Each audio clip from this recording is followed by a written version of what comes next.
एक समय की बात है, एक जंगल में एक पिंकी चिड़िया रहती थी और उसका एक छोटा सा बच्चा था।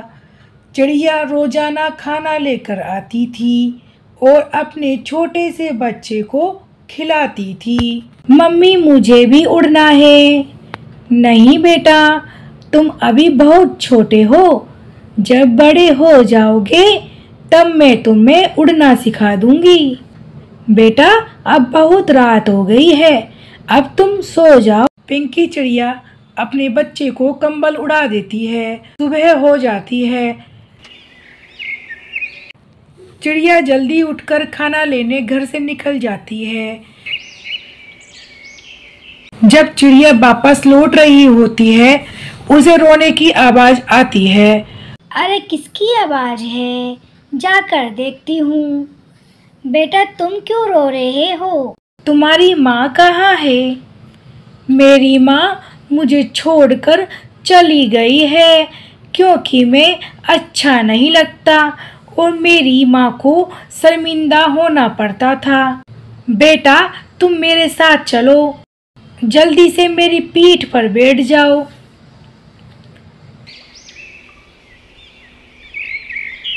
चिड़िया घर के लिए निकल जाती है।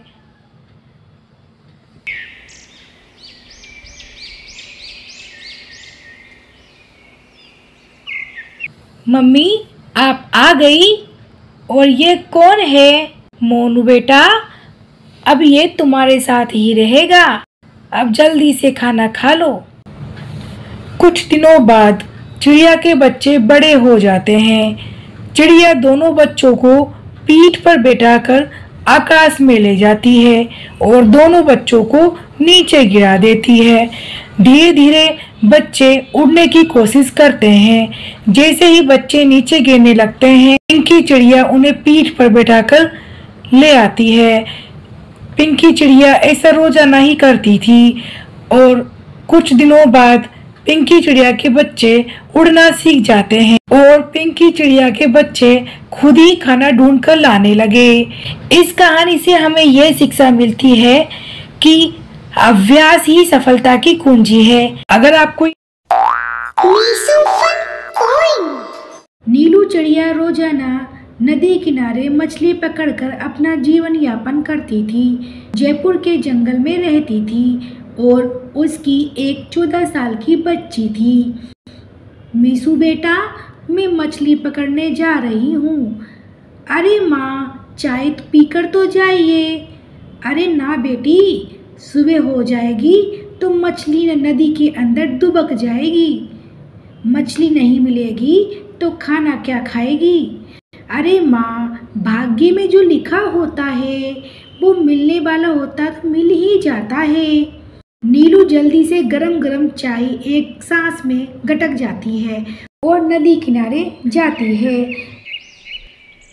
अरे नीलू, कठी रह गई थी, तेरा इंतजार करते करते परेशानी हो गए हैं। अगर मछली सारी दुबक के बैठ जाएगी तो तुम क्या खाओगी? तुम बहुत लेट हो गई हो।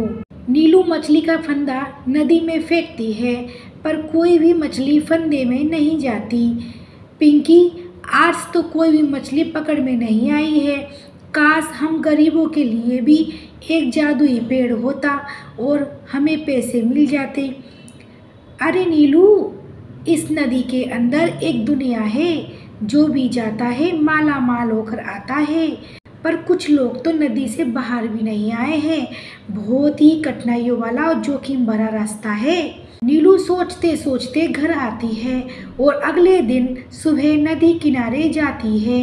जैसे ही नीलू नदी में पैर रखती है, नदी में से एक सीढ़ी बाहर निकलती है और नीलू उस सीढ़ी पर चढ़ जाती है। नीलू पानी के अंदर आ जाती है। अरे, मैं तो पानी में भी अच्छे से सांस ले पा रही हूँ। तभी एक चिड़िया आती है। बेटी, मुझ गरीब अपाहिज को खाना दे दे। नीलू को दया आ जाती है और वो गरीब चिड़िया को खाना दे देती है।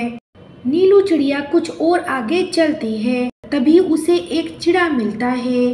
अरे बेटी, मुझ गरीब को पानी पिला दे। मैंने सबसे पानी मांगा पर कोई भी मुझे पानी नहीं पिला रहा। नीलू उसे अपनी बोतल दे देती है। नीलू फिर से आगे बढ़ती है। एक बच्चा मिलता है। आंटी, मुझे अपने घर जाना है पर मेरे पंख टूट गए हैं और मैं बहुत गरीब हूँ। जाने के लिए पैसे भी नहीं हैं।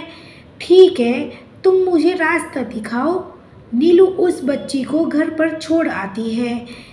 नीलू थक जाती है और एक पेड़ के नीचे बैठ जाती है।